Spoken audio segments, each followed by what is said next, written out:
Boa noite a todos. Vamos assim nesses instantes, em comunhão de pensamentos e sentimentos, elevando os nossos pensamentos a Deus nosso Pai, a Jesus nosso Mestre, com muita gratidão no nosso coração, que busquemos estar em sintonia com a casa de Fabiano, nos imaginando ali no salão da casa,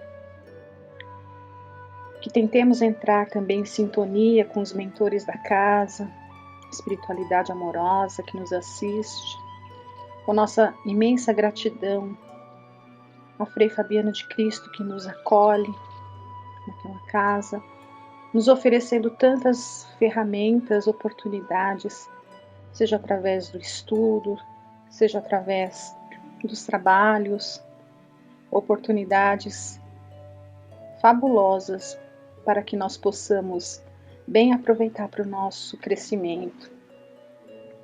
Pai nosso que estais no céu, santificado seja o vosso nome. Venha a nós o vosso reino, seja feita a vossa vontade, assim na terra como no céu. O pão nosso de cada dia nos dai hoje. Perdoa, Pai, as nossas dívidas, assim como nós devemos perdoar aos nossos devedores. E não nos deixeis cair em tentação, mas livrai-nos do mal, que assim seja, graças a Deus e graças a Jesus. Bom, então vamos aqui hoje continuar as nossas reflexões aqui, né, a respeito do Evangelho. Hoje nós vamos começar aqui o capítulo 5 do Evangelho segundo o Espiritismo, Bem-aventurados os aflitos. A leitura evangélica que fazemos hoje é: Bem-aventurados os que choram, porque serão consolados. Bem-aventurados os que têm fome e sede de justiça, porque serão fartos. Bem-aventurados os que padecem perseguição por amor da justiça, porque deles é o reino dos céus. Mateus capítulo 5. Continua aqui em Lucas agora. Bem-aventurados vós, os pobres, porque vosso é o reino de Deus. Bem-aventurados os que agora tendes fome, porque sereis fartos.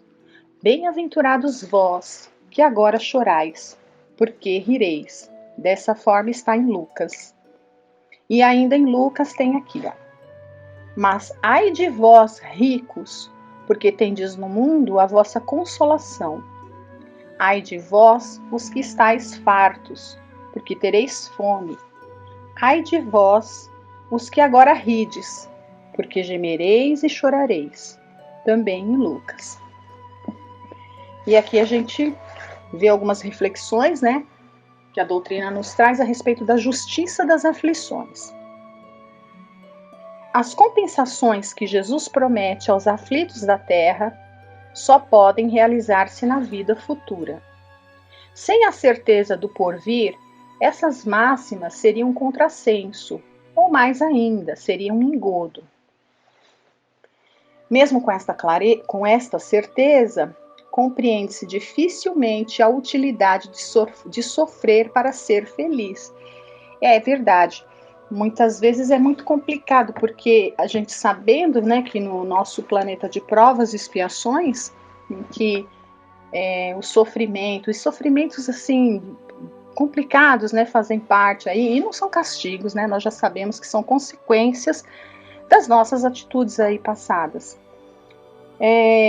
Então, assim, quando a gente vê situações ali de muito sofrimento, é complicado para a gente entender, muitas vezes, sobretudo se ainda nos mantemos assim, um pouco rebeldes, né? Ou ainda não tivemos o esclarecimento suficiente, compreender como é possível sofrer para ser feliz. Então, é necessário ter que sofrer para ser feliz? Como é isso, né? Então, às vezes a gente não consegue ter uma compreensão muito exata disso. Mas vamos tentar entender aqui. Disse que é para haver mais mérito. Mas então se pergunta, por que uns sofrem mais do que os outros? Por que uns nascem na miséria e outros na opulência? sem nada terem feito para justificar essa posição? Porque para uns nada dá certo, enquanto para outros tudo parece sorrir. Mas o que ainda menos se compreende é ver os bens e os males tão desigualmente distribuídos entre o vício e a virtude. Ver homens virtuosos sofrer ao lado de malvados que prosperam. A fé no futuro pode consolar e proporcionar paciência, mas não explica essas anomalias que parecem desmentir a justiça de Deus. Então a gente vê realmente tantas situações que, se a gente não tivesse uma fé e um conhecimento mesmo a respeito, porque nós já temos condição, né, de entender um pouco a respeito de alguns atributos de Deus. A gente não conhece a natureza íntima de Deus, não temos condição para isso, mas alguns atributos a gente já tem condição, né? E um deles é o da justiça soberana e absoluta. Então, quando a gente entende essa justiça soberana e absoluta, a nossa razão vai dizer que nessas desigualdades que nos causam um desconforto, às vezes até uma revolta, tem uma razão justa, né, por trás delas, que a gente muitas vezes, na grande maioria, não entendemos. Mas Deus não se engana. Ele sabe o que é melhor para nós. Então vamos lá. Desde que se admite a existência de Deus, não é possível concebê-lo sem suas perfeições infinitas. Ele deve ser todo-poderoso, todo justiça, todo bondade, pois sem isso não seria Deus. E se Deus é soberanamente justo e bom, não pode agir com capricho ou com parcialidade. As vicissitudes da vida têm, pois, uma causa. E como Deus é justo, essa causa deve ser justa. Eis do que todos devem compenetrar-se. Deus encaminhou os homens na compreensão dessa causa pelos ensinos de Jesus. E hoje, considerando-se suficientemente maduros para compreendê-la, revela-a por completo através do Espiritismo, ou seja, pela voz dos Espíritos. Então, como a gente estava aqui falando, né? Porque a gente está encarnado aqui e muitas vezes a gente fica achando que temos que ser felizes a qualquer preço, né? Não importa, o importante é ser feliz. E temos que ter muito cuidado com esse pensamento. Obviamente que ninguém está aqui, Deus não quer que os seus filhos sofram. Qual é o pai que quer ver um filho sofrer? Não é? Nenhum pai quer. Um pai soberanamente justo e bom como é Deus, menos ainda. Mas ele é soberanamente bom, mas ele é soberanamente justo também, né? Então, para que a gente aprenda, ele nos dá a liberdade de agir. E a gente muitas vezes age, né, de forma equivocada. Espíritos eternos aí que somos, quantos e quantos equívocos aí a gente não vem cometendo, né? Mas a gente tem que estar de acordo com as leis de Deus. E para que a gente esteja de acordo com as leis de Deus, é necessário que haja reparação dessas situações aí que a gente ainda não conseguiu trabalhar dentro da gente, né? E a gente normalmente somos levados a agir assim, porque a gente acaba pensando muito, é o egoísmo, né? Nós equivocamos no conceito de felicidade, a gente acha que para ser feliz não tem preço, geralmente a gente consegue achar que a felicidade ela está numa condição financeira privilegiada, numa aparência bela, num bom emprego, numa saúde, né, não ter problemas de saúde, na juventude, em ter todos os desejos ali atendidos, né, todas as necessidades, tudo assim que as coisas que a vida oferece ali plenamente bem atendidas. Então a gente julga que isso aí é ser feliz, né? E, no entanto, a gente muitas vezes ignora que pelo nosso passado, né, se nós já fôssemos merecedores de estar renascendo em ambientes, né, em mundos cujos sofrimentos, cujas provas não são assim ainda tão dolorosas quanto as que nós passamos aqui na Terra, certamente nós já estaríamos encarnando nesses locais, né? Se nós ainda estamos encarnando aqui, num vale de lágrimas, digamos assim, né, numa prisão, sei lá, né, o termo que a gente pode estar dando, para um mundo de provas e expiações, é porque ainda nós temos provas a sofrer e expiações a resgatar, né? E a gente, enquanto tiver esses débitos do passado, ou mesmo dessa encarnação, né, porque a gente continua muitas vezes errando, nós vamos continuar reencarnando e passando por situações, né?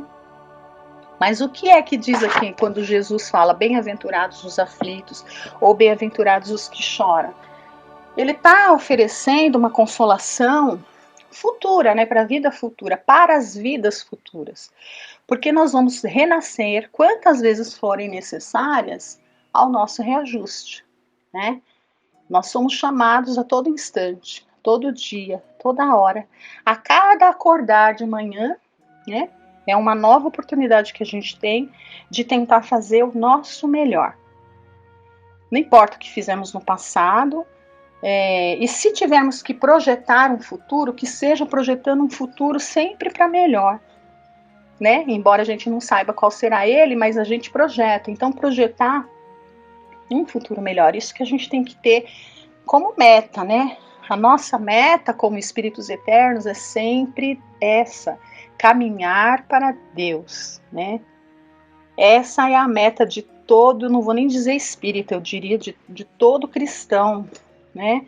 Ou até aqueles que ainda não conhecem o cristianismo, mas de todo homem de bem, toda pessoa que dentro da sua fé, não importa qual seja ela, muçulmano, judaico, hindu, enfim, budista, não importa, né? Mas todo aquele homem de bem ou que queira ser um homem de bem pleno, que quer ali gravitar para Deus, né? Ele tem que procurar a cada dia fazer o seu melhor, ele tem que projetar, ele tem que ter uma meta de um futuro melhor, moralmente falando, né, com virtudes desenvolvidas, caminhando assim, fazendo a prática, exercitando o bem, né? Os cristãos não tem nem o que se discutir, né? Os espíritas, então, com todo esse esclarecimento, menos ainda, né? A quem mais é dado, mais será cobrado. Então,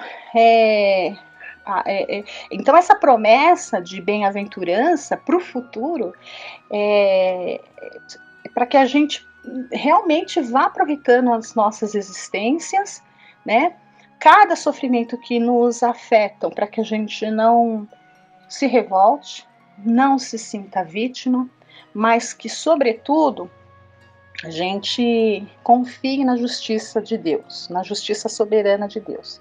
Não é castigo, certamente, são consequências, né? E essas consequências, elas podem ser de coisas que fizemos, que fazemos ainda, de comportamentos de agora, né? Então tudo gera uma consequência. A gente come demais, vai ter problema de saúde, né? Come de menos, vai ter também. Ou seja, todos os desequilíbrios, né, em todos os setores, vai gerar uma consequência, né, imediata. Quando a gente está passando por algum sofrimento que a gente não consegue identificar a causa, nessa vida, né? Então, aquele filho que está rebelde agora, mas como foi que nós educamos ele lá atrás? Como é que fomos como os pais, né? Se a gente... Então, tem várias situações. Quando a gente olha e não consegue identificar a causa, porque quando a gente olha com com os olhos imparciais, né? Verdadeiros mesmo, aquele olhar para dentro de si mesmo e realmente querer, sabe, sem querer mascarar nada, a gente vai encontrar sim a causa das nossas aflições, né? Agora, quando a gente olha, né, e não consegue encontrar uma causa, nem por isso a gente vai achar que é injusto aquele sofrimento, porque certamente, se a causa não está nessa vida, está numa vida passada, é o que a gente chama de causa anterior das aflições, né? E as causas atuais das aflições são aquelas que resultantes dessa própria encarnação, né? De comportamentos, de sentimentos, de coisas que nós trazemos, de dificuldades que nós ainda trazemos e muitas vezes a gente, né, deixa vir à tona nessa encarnação, a consequência vem, muitas vezes vem nessa mesmo, né?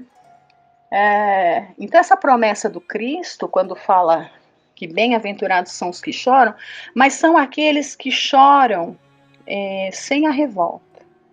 Né? Então a mensagem que a gente tem que tirar dessa promessa consoladora de bem-aventurança é bem aproveitar a prova, né? Se estamos sofrendo é porque tem uma causa justa, então não vamos nos revoltar, vamos fazer tudo o que estiver ao nosso alcance para minimizar o nosso sofrimento, porque também a gente não tem que estar se punindo, né? Porque nem Deus nos pune. Né? Então, quando a gente entende esse mecanismo do sofrimento, a gente vai ver que não é uma punição de Deus. Então, se nem Deus nos pune, por que é que nós vamos nos autopunir? Nós vamos nos entender, a gente tem que olhar pra gente, e muitas vezes nós vamos ficar envergonhados de ver ainda as coisas difíceis que a gente traz, mas tem que ter coragem, tem que olhar e perceber, puxa, é difícil, mas eu ainda sou assim, né? E respirar fundo, se colocar no mínimo de condição de humildade, que é uma virtude que a gente ainda não tem muito desenvolvida, né? Ela é bem difícil de se conquistar, mas a semente, a gente pega ali a sementinha da humildade e se coloca nas mãos de Deus, pedindo ajuda. Deus, eu não consigo mudar isso aqui, eu preciso da sua ajuda, né? E estabelecendo sempre esse diálogo sincero com o mais alto, pedindo mesmo, reconhecendo a nossa fraqueza diante de nós mesmos para mudar muitas coisas, muitas vezes. Aí essa ajuda vem. E devagar, né? E Deus vai reconhecendo ali os verdadeiros cristãos, né? Os verdadeiros espíritas. Não é porque já são perfeitos ou porque são bons, tal, nada disso. Mas pelos esforços que estamos fazendo para combater as nossas dificuldades, né? E aí sim, né? Se hoje choramos, amanhã seremos consolados na vida futura. Eu estava lendo na Revista Espírita na semana passada, eu acho que eu cheguei a ler para a sessão de sexta-feira da companheira da Aileen, né, um trecho ali de um espírito, de uma moça que era muito boazinha, que né, quando encarnada, sofreu muito com uma doença, sofreu bastante ali, e acabou desencarnando com 14 anos de idade, isso lá na época de Kardec, né, e ela, a mãe ficou muito desesperada, e a mãe estava até com ideias ali, né, talvez de suicídio, porque só pensava em se juntar à filha e tudo mais. E nesse desespero, ela conhecia uma médium, e como se comentava, né, bastante ali a respeito dos trabalhos de Kardec, ela vai até essa médium e fala, eu queria ter um contato com a minha filha, como tentando buscar um consolo para a alma dela, né? A médium por si, né, fala, olha, mas sozinha eu não consigo, eu precisaria, né, não daria só para as duas, é uma médium responsável, né? Então ela não se arriscou a tentar fazer nada sozinha, ela foi, essa médium, com essa mãe, procurar Kardec. E lá, né, os três, né, ali numa pequena sessão, digamos assim, evocaram o espírito da menina, e a mãe consegue ali realmente ter o contato com a moça, né, tem um diálogo ali, que consolou muito o coração da mãe. E nesse diálogo, assim, o que chamou bastante a minha atenção foi o seguinte, a mãe pergunta se a filha estava entre os anjos, né, algo assim, parecido com isso, né, se a menina tinha virado um anjo, alguma coisa, porque a menina realmente era uma moça muito virtuosa enquanto encarnada, muito boa, muito solícita, doce, tinha muitas qualidades bem desenvolvidas já, né, e ela, numa lucidez, fala, não, né, não, de maneira alguma, ainda me falta muito, né, para chegar nessa condição. Aí a mãe fala assim, nossa, mas você era tão boa, e começa a rolar ali todas as qualidades, né, da filha. Ela falava, mamãe, você me falava isso e eu acreditava, né. Mas quando eu cheguei aqui, eu vi que ainda me falta muito, né? Veja a humildade dela já, né? A condição de uma humildade verdadeira. Ela realmente percebeu que tudo aquilo que ela realmente tinha não era nada ainda, né? Mas aí ela fala, sobretudo, né, o fato dela não ter, dela ter suportado ali com paciência a doença, ajudou muito, porque aí ela fala que depois que passou, né, que ela desencarnou, ela se sente feliz, e ela fala para a mãe que hoje ela está feliz, né, aliás, ela começa o diálogo dizendo que sou feliz, ou estou feliz, uma coisa assim. E aí nessa parte do diálogo, ela fala, né, que ainda faltava muito para ela evoluir e tal, né, para ela chegar nessa condição que a mãe achava que ela era ali, de um anjo, né, de um espírito superior, enfim. E aí a mãe fala assim, mas como que você vai fazer para adquirir essas virtudes? E aí ela fala, né, com novas existências, né, vou viver novas existências e cada vez mais feliz. Então veja, o que ela quis dizer em novas existências e cada vez mais feliz? Quis dizer que nas próximas existências que ela tiver, ela não vai passar por sofrimentos? Não foi isso. Porque se vai... e a mãe ainda pergunta, em novas existências em outros planetas? E ela fala, não sei, mas acredito que na Terra, né? Então, assim, se vai viver outras experiências, né, outras existências no mundo de provas e expiações, é porque ainda haverá provas e expiações para passar. Mas ela afirma, né? Só que certamente mais feliz. Então, veja, o espírito, quando ele começa a trilhar esse caminho de realmente desenvolver as suas virtudes, mesmo que ele passe por todas as tribulações ali na matéria, ele não se sente triste, ele se sente feliz, ele se sente venturoso, né?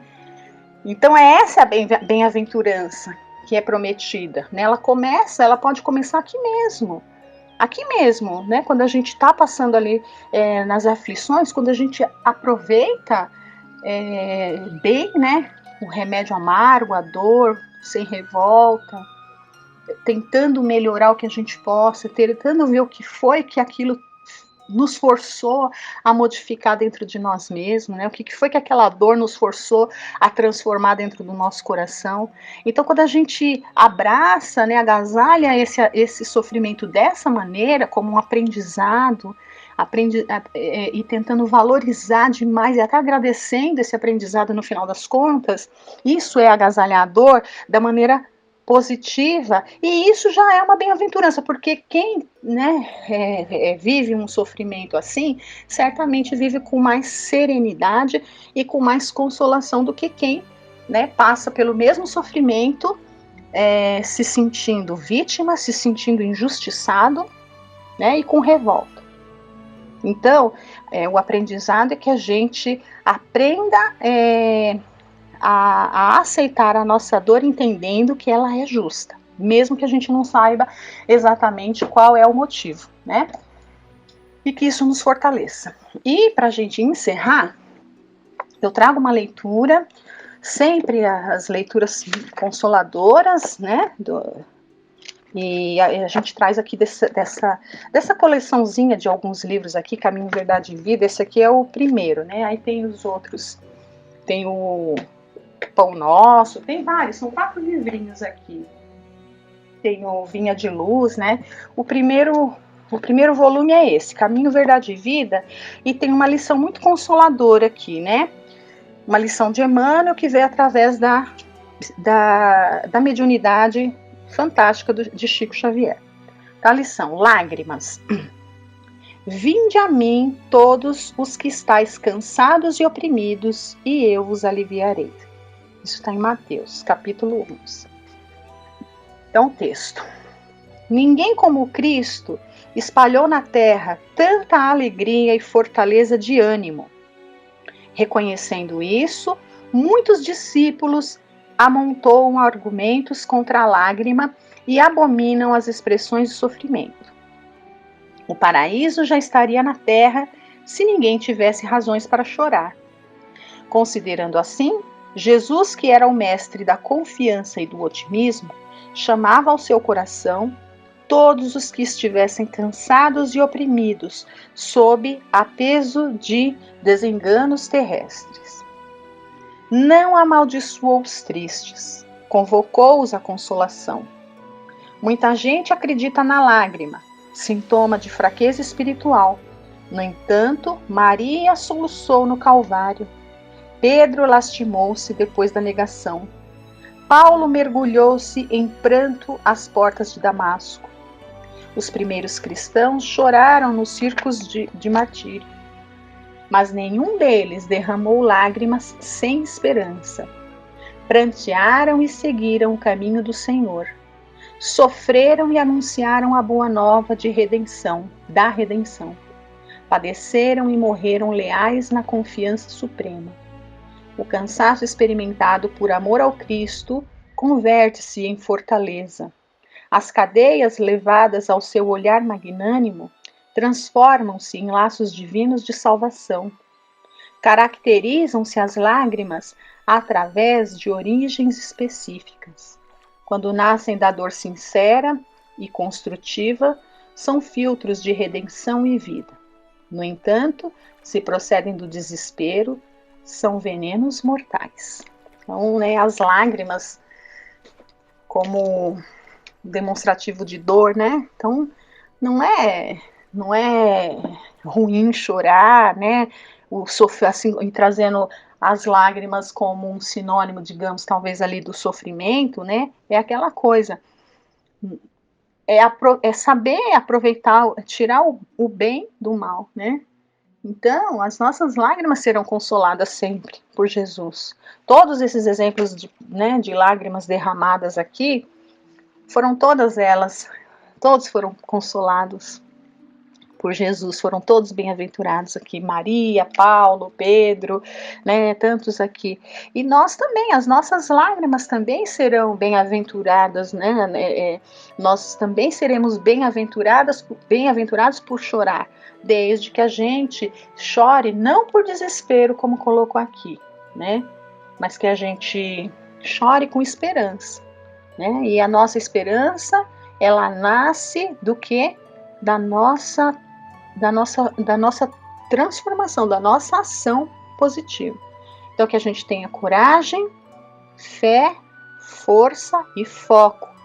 Temos que gravitar para o Pai. Estamos aqui na Terra para dar um passo em direção ao mais alto. Esse é o nosso foco sempre, Então, o que é que eu tenho que fazer em busca desse foco? Então, a nossa esperança tem que estar voltada para isso. Muitas vezes vamos derramar lágrimas, sim, Mas que essas lágrimas sejam as lágrimas da esperança, da transformação. Que a gente sempre possa derramar a lágrima sincera da transformação. Agradeço a todos, fiquem com Deus, tenham uma semana abençoada e agora vamos ficar com a nossa querida companheira Silvia Belotto, com a parte do Livro dos Espíritos. Boa noite a todos.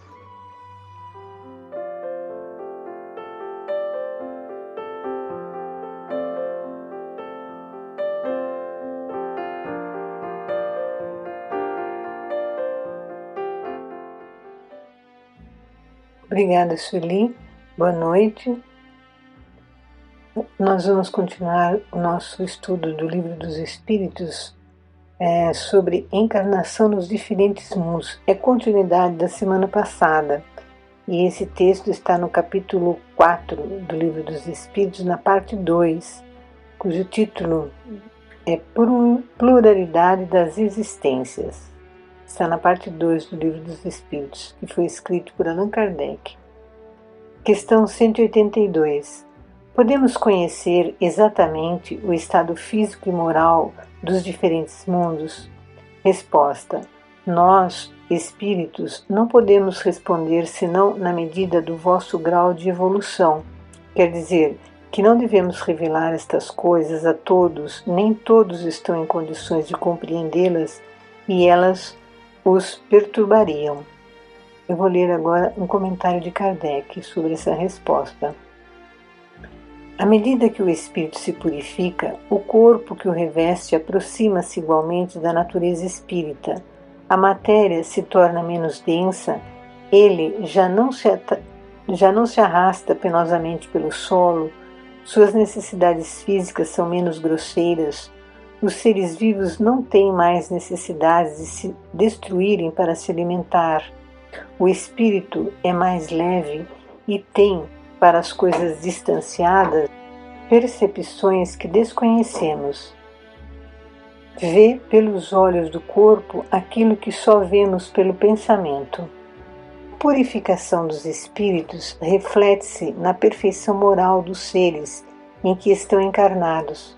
As paixões animais que se enfraquecem, o egoísmo dá lugar ao sentimento fraternal. É assim que, nos mundos superiores ao nosso, as guerras são desconhecidas. Os ódios e as discórdias não têm motivo, porque ninguém pensa em prejudicar o seu semelhante. A intuição do futuro, a segurança que lhes dá uma consciência isenta de remorsos, fazem que a morte não lhes cause nenhuma apreensão. Eles a recebem sem medo e como uma simples transformação.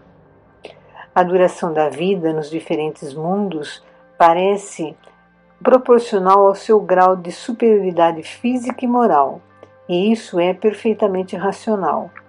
Quanto menos material é o corpo, está menos sujeito às vicissitudes que o desorganizam. Quanto mais puro é o espírito, menos sujeito às paixões que o enfraquecem. Este é ainda um auxílio da providência que deseja assim abreviar os sofrimentos. Nessa questão, vemos que não podemos conhecer muito sobre a vida em outros planetas, bem mais evoluídos, porque isto poderia nos perturbar. Ainda não temos um nível de compreensão que nos permita conhecer os muito diferentes de nós. Afinal, não compreendemos muito bem as leis de Deus e o que seja o seu amor por toda a sua criação. E aqui Kardec, nesta questão, comenta algumas das modificações que ocorrem conforme avançamos moral e intelectualmente. Ele diz que o corpo vai ficando menos denso, ou seja, a matéria é cada vez menos compacta. E nesta condição, já o seu deslocamento no solo não é tão impactante. Ele não tem a necessidade de andar, mas pode deslizar sobre o solo. O alimento é menos material e não depende da vida de um outro ser para se alimentar. As percepções da alma são mais aguçadas, apresenta uma visão mais profunda das coisas. Não há guerras, as paixões se enfraquecem e o sentimento fraternal se sobressai. Ninguém pensa em prejudicar o outro. A consciência é isenta de remorsos, pois ninguém tem o desejo de errar e uma intuição mais desenvolvida permite compreender mais a vida e a morte. Portanto, ninguém teme a morte.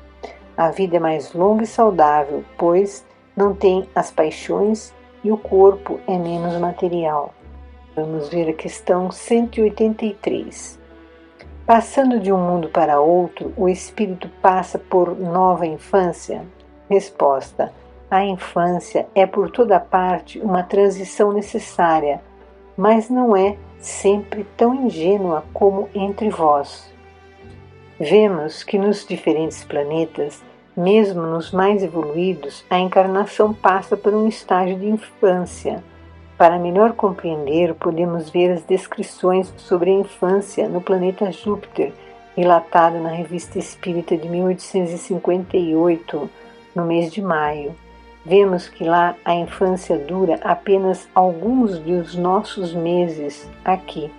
Ou seja, aqui a infância vai por volta de até 11 anos de idade, mas em Júpiter essa fase da vida leva alguns meses. O amadurecimento do ser é muito rápido nos planetas mais avançados, pois o espírito já evoluiu muito, já está mais amadurecido espiritualmente e se desenvolve mais rapidamente. Vamos à questão 184. Um espírito pode escolher o novo mundo em que vai habitar? Resposta: nem sempre, mas pode pedir e obter o que deseja, se o merecer, porque os mundos são só são acessíveis aos espíritos de acordo com o grau de sua elevação. Questão 184A. Se o espírito nada pede, o que determina o mundo onde irá reencarnar? Resposta: o seu grau de evolução. Então, o espírito pode até pedir em qual mundo quer passar a viver, mas nem sempre pode ter uma resposta positiva, pois isto depende do seu grau evolutivo. O grau evolutivo do espírito influi em qual planeta ele tem melhores condições de se adaptar e evoluir. A questão 185.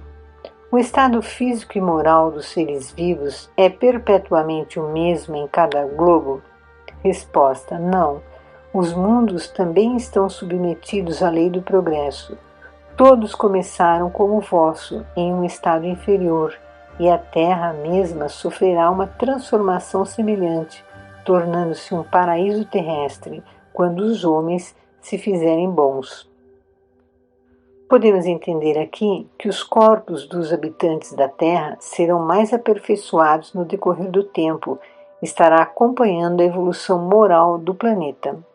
Vejamos aqui um comentário de Kardec para essa questão 185. É assim que as raças que hoje povoam a Terra desaparecerão um dia e serão substituídas por seres mais e mais perfeitos. Essas raças transformadas sucederão à atual, como esta sucedeu a outras que eram mais grosseiras. Os estudos de paleontologia nos mostram os primórdios dos homens nesse planeta. O espírito foi evoluindo e o corpo também no decorrer do tempo. Os cientistas na área da biologia, por exemplo, dizem que o corpo humano evoluiu e continuará evoluindo. No Espiritismo, sabemos que essa evolução não ocorre ao acaso. A evolução moral e intelectual influi na evolução do físico. Esta evolução é acompanhada pelos espíritos organizadores deste planeta. Vou ler um pequeno trecho do livro Evolução em Dois Mundos, psicografado por Francisco Cândido Xavier e Valdo Vieira. Iniciando a leitura. Os dias da criação, assinaladas nos livros de Moisés, equivalem a épocas imensas no tempo e no espaço, porque o corpo espiritual que modela o corpo físico e o corpo físico que representa o corpo espiritual constituem a obra de séculos numerosos, pacientemente elaborada em duas esferas diferentes da vida, a se retomarem no berço e no túmulo com a orientação dos instrutores divinos que supervisionam a evolução terrestre. Um pouco mais adiante podemos ler: o veículo do espírito, além do sepulcro, no plano extrafísico ou quando reconstituído no berço, é a soma de experiências infinitamente repetidas, avançando vagarosamente da obscuridade para a luz.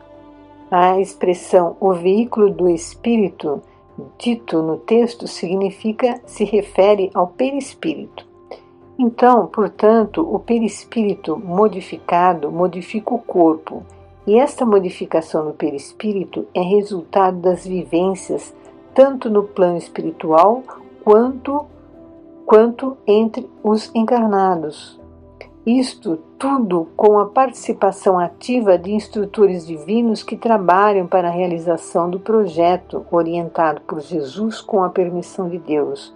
Mas tudo isso só é percebido no decorrer dos milênios. Questão 186. Há mundos em que o espírito, deixando de viver num corpo material, só tem por envoltório o perispírito? Resposta: sim. E esse envoltório torna-se de tal maneira etéreo que para vós é como se não existisse. Eis então o estado dos espíritos puros. No estado de espírito puro, o perispírito continua existindo, mas é muito etéreo que para nós pode parecer inexistente. Questão 186A. Parece resultar daí que não existe uma demarcação precisa entre o estado das últimas encarnações e do espírito puro. Resposta: essa demarcação não existe. A diferença dilui pouco a pouco e se torna insensível, como a noite se dilui ante as primeiras claridades do dia. Então aqui vemos claramente que a evolução do corpo, do perispírito e do espírito é gradual e praticamente imperceptível. Questão 187. A substância do perispírito é a mesma em todos os globos? Resposta: não. É mais eterizada em uns do que em outros. Ao passar de um para outro mundo, o espírito se reveste da matéria própria de cada um, com mais rapidez que o relâmpago. Cada planeta tem a sua própria formação, e o perispírito é constituído dos fluidos que envolvem e constituem o planeta. Esses fluidos são em todos eles modificações do fluido cósmico universal. E os fluidos que constituem um planeta não é o mesmo que constitui o outro. Portanto, quando um espírito vai deixar de viver em um planeta para viver em outro, ele tem que revestir-se o perispírito dos fluidos do planeta em que passará a habitar. Também, se ele sair de um planeta para visitar o outro, ele terá que modificar a constituição do seu perispírito, mesmo neste caso. E o Espírito nos informa que esta mudança de material do perispírito muda rapidamente no caso da visita ou não. Questão 188. Os espíritos puros habitam mundos especiais ou encontram-se no espaço universal sem estar ligados especialmente a um globo? Resposta: os espíritos puros habitam determinados mundos, mas não estão confinados a eles como os homens à terra. Eles podem, melhor que os outros, estar em toda parte. Vemos que os espíritos puros, embora habitem um planeta, a ele não estão obrigatoriamente ligados. Podem se deslocar para qualquer lugar do universo, sem contar que eles podem aparecer em outros lugares mesmo sem ter se deslocado de onde estão. Aqui na resposta é colocado que esses espíritos puros, eles podem estar em toda parte. Sobre essa questão 188, Kardec faz uma observação, falando sobre os diferentes mundos. Eu vou ler apenas um trecho, mas o texto todo está colocado no site para quem quiser ler, para quem desejar ler. Vou ler esta parte porque ela vai nos dar uma noção das diferenças de tempo entre o planeta Terra e um outro mais evoluído. A taxa de tempo e a evolução do espírito é diferente da nossa. Então, começando a leitura. As condições de longevidade não são por toda parte as mesmas da Terra, não sendo possível a comparação de idades. Uma pessoa falecida há alguns anos, quando evocada, disse estar encarnado 6 meses antes num mundo cujo nome nos é desconhecido. Interpelada sobre a idade que tinha nesse mundo, respondeu: não posso calcular porque não contamos o tempo como vós. Além disso, o nosso meio de vida não é o mesmo. Desenvolvemos-nos muito mais rapidamente, tanto assim que há apenas 6 dos vossos meses nele me encontro e posso dizer que, quanto à inteligência, tenho 30 anos de idade terrena. Muitas respostas semelhantes foram dadas por outros espíritos e nada há nisso de inverossímil. Não vemos na Terra tantos animais adquirirem em poucos meses um desenvolvimento normal? Por que não poderia dar-se o mesmo com o homem em outras esferas? Notemos, por outro lado, que o desenvolvimento alcançado pelo homem na Terra na idade de 30 anos, talvez não seja mais do que uma espécie de infância comparada ao que ele deve atingir. É preciso ter uma visão bem curta para nos considerarmos os protótipos da criação, e seria rebaixar a divindade acreditar que, além de nós, ela nada mais poderia criar. Hoje podemos ver que a evolução do homem é lenta e progressiva, e ocorre parte dela quando encarnado e outra parte quando desencarnado. Sabemos ainda que o espírito evoluindo vai passando, melhor dizendo, vai mudando a composição do seu perispírito e, por consequência, muda também o físico quando está encarnado. Os planetas estão em graus evolutivos diferentes e seus habitantes estão num planeta conforme o seu grau evolutivo. E os graus evolutivos dos seus habitantes podem ser bem diferentes dos nossos. Podemos estranhar e nos confundir. Sabemos também que as fases da vida e o tempo de vida é diferente de um planeta para outro. Os mais evoluídos, o período da infância, nos mais evoluídos, o período da infância é bem mais curto que o nosso. Nessa fase, que seria a infância aqui, ele já tem uma idade que aqui seria a de fase de maturidade. E para concluir, nos é apontado que tudo isso nos mostra a grandeza de Deus. Confiemos mais em nosso Pai, nosso Criador. Ele sabe o que é bom para nós e o quanto podemos cumprir dos nossos deveres. Fortaleçamos a nossa fé para que as provas sejam úteis ao nosso desenvolvimento espiritual, que saibamos aproveitar as nossas provas. Façamos a prece ensinada por Jesus, vibrando amorosamente por todos aqueles que sofrem. Pai nosso, que estais nos céus, santificado seja o vosso nome. Venha a nós o vosso reino. Seja feita a vossa vontade, assim na terra como nos céus. O pão nosso de cada dia dai-nos hoje.